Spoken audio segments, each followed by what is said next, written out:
আজকের যে বিষয় সে বিষয় হচ্ছে 7 ব্যক্তির জন্য আল্লাহর ফেরেশতারা দোয়া করতে থাকে সব সময়। 1 নম্বর হচ্ছে আপনার অযু অবস্থায় ঘুমানো ব্যক্তি। 2 নম্বর হচ্ছে নামাজের জন্য অপেক্ষাকৃত ব্যক্তি,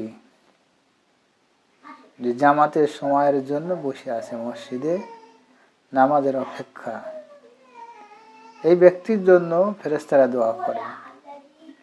3 নম্বর হচ্ছে প্রথম কাতারে নামাজ আদায়কারী ব্যক্তি, বলেন সুবহানাল্লাহ, ফেরেশতারা দোয়া করতে থাকে। 4 নম্বর হচ্ছে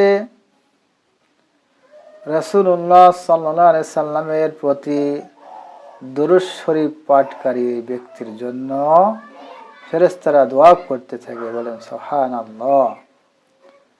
5 নম্বর হচ্ছে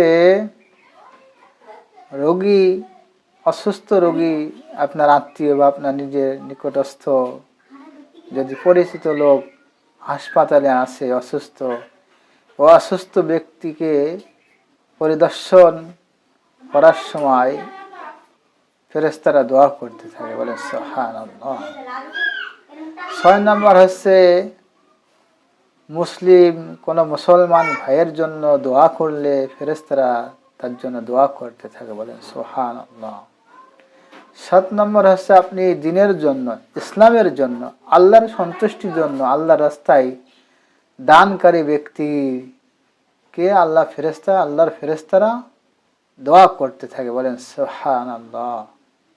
তো অবশ্যই এই আমলগুলি আমরা করব এবং আমাদের জীবনে এই আমলগুলি আমরা স্মরণ রেখে আল্লাহর ফেরেশতাদের দোয়া যাতে আমরা বেশি বেশি নিতে পারি এবং আল্লাহর খাস নেককার বান্দা হিসেবে আমরা যাতে আল্লাহর কাছে, আল্লাহ এবং বান্দার মধ্যে সম্পর্ক যাতে দৃঢ় হয়, এই কাজগুলো আমরা বেশি বেশি করব। আল্লাহ সুবহানাহু ওয়া তাআলা আমাদেরকে আমল করার তৌফিক দান করুক। সকলে বলেন আমিন।